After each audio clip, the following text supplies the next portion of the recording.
Donc Gaël Quirante, syndicaliste à Sud-Post 92 et membre de la direction nationale du nouveau parti anticapitaliste révolutionnaire. D'accord, parler, tu as pris la parole, violent, je veux dire, devant ce qui se passe. Est-ce que le pouvoir, le capitalisme, jusqu'où il va aller pour faire pression sur tous ceux qui se battent pour défendre leurs droits, jusqu'où il peut aller? C'est indécent. Tu as raison de le dire que ce qui transpirait dans les interventions là, c'était le fait d'être indigné. Comment c'est possible alors que tu combats un génocide, alors que tu ne fais qu'exercer un droit qui devrait être un droit constitutionnel, c'est-à-dire le droit de manifester, que tu te rassembles en fait pacifiquement devant la mairie de Bordeaux? Comment c'est possible d'être convoqué au commissariat, d'être criminalisé de cette façon? On exerce en fait une pression de cette forme. Et oui, c'est les deux poids deux mesures. En réalité, depuis le début, le gouvernement français, Macron, est complice du génocide. On peut reconnaître l'État palestinien, mais sur un champ de ruines.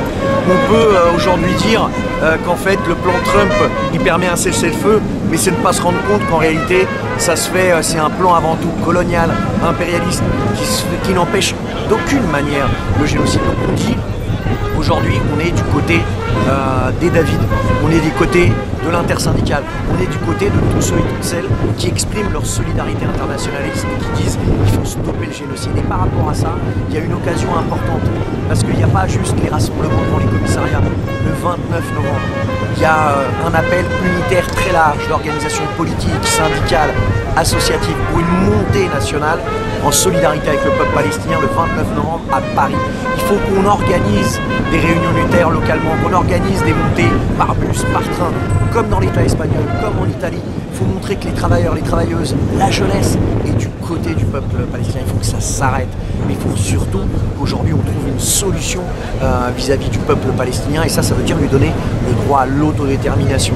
Voilà, donc on est fiers d'être aux côtés de syndicalistes, de jeunes et de travailleurs comme David, qui en fait eh bien, ne courbent pas les chines face à la répression.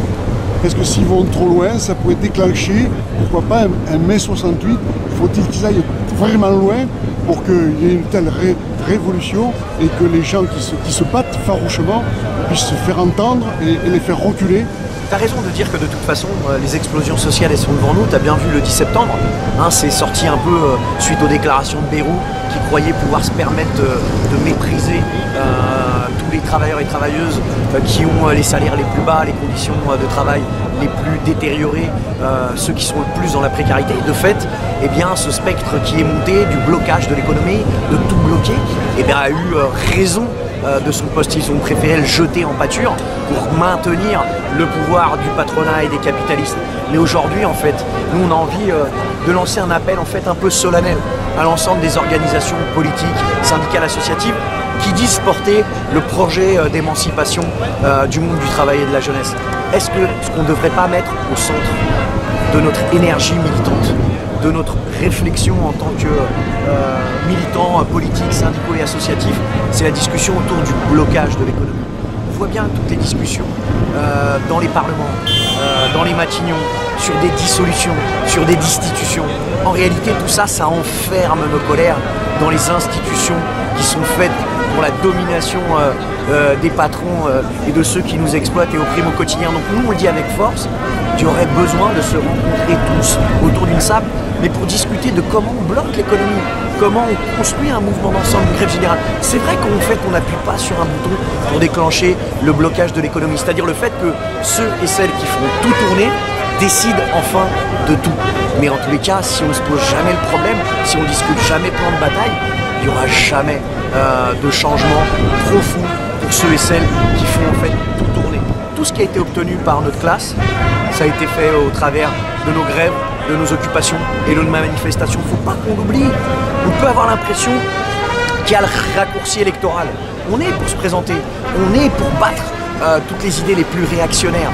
Mais on sait que le problème fondamental, ça reste le cadre.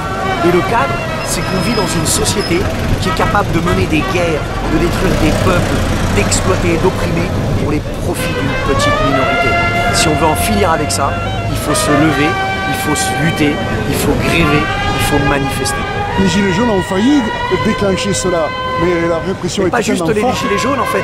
Tu te rends compte que si t'as vu la radicalité, la colère qui s'exprime au moment des Gilets jaunes. Ouais. Mais ce qu'on se rend compte, c'est qu'il y a besoin de combiner les Gilets jaunes, les nuits debout, les mobilisations de la jeunesse, la capacité du monde du travail à bloquer les transports, à bloquer les centres stratégiques. Tout ça, sur les 15-20 dernières années, c'est arrivé, mais de manière échelonnée. Si tout ça se combinait et agissait ensemble, en face, il partirait en 2 secondes. T'as vu comment juste le spectre dans les réseaux sociaux du blocage de l'économie les a fait flipper, baliser, a fait en sorte qu'ils remettent son pouvoir. On a une force. Et ceux et celles qui nous expliquent que notre seule force, ça serait de voter, ce sont ceux et celles en fait qui ne veulent pas finir avec le pouvoir du patronat et des capitalistes. Nous on dit aujourd'hui, prenons nos affaires en main, militons, regroupons-nous et agissons pour un objectif, faire que l'immense majorité de la population décide en fin de temps. On l'a bien vu pendant le Covid, on est indispensable. On applaudissait les soignants, on prenait ceux et celles qui distribuaient le courrier, ceux et celles qui s'occupaient des transports, ceux et celles qui faisaient le nettoyage, tous ceux et toutes celles qui en réalité sont indispensables mais méprisés en temps calme. Et bah, en fait, on représente cette force-là. Sans nous, ils sont rien. Il faut qu'on en ait conscience et pour ça, il faut qu'on s'organise. Donc, on devrait lancer un appel à l'alerte générale. Aujourd'hui, la France Insoumise, le Parti communiste français, toutes les organisations syndicales, CGT, les partis de la gauche révolutionnaire, les associations devraient se rencontrer, pas pour discuter élection, unité, post-destitution. On devrait discuter comment on déclenche un mouvement de grève massif qui se pose comme objectif le blocage de l'économie et de remettre à l'endroit cette société, c'est-à-dire faire en sorte que ceux qui ont le pouvoir de bloquer décident enfin de tout. Ça, c'est la question centrale. Mais pour ça, il faut qu'aujourd'hui, ces organisations syndicales aient envie d'en discuter. Et j'ai envie de dire, s'ils n'ont pas envie d'en discuter, il faut que nous, on se donne les moyens de pouvoir mettre comme agenda prioritaire cette question. Message fort que tu as envie de faire passer à nos concitoyens. Mon message, je ne sais pas si c'est un message aux concitoyens, mais en tous les cas, je pense que c'est la boussole qui doit guider nos pas. Et en fait, les explosions sociales, personne n'avait prévu. Les mobilisations autour de la loi travail, les mobilisations autour du 10 septembre. Donc de toute façon, à force de réprimer, à force de mépriser, à force de faire que les politiques d'austérité s'attaquent toujours aux mêmes, c'est-à-dire aux travailleurs et aux travailleuses et à la jeunesse, ça explose. Et il faut qu'on se donne les moyens d'organiser cette colère pour qu'elle aboutisse à une émancipation de ceux et celles qui font tout. Donc il manque une étincelle pour faire déclencher tout cela. Donc l'étincelle, elle viendra. Il faut surtout une volonté et des militants qui mènent cette politique. Merci. Merci à toi. C'est gentil à toi, merci.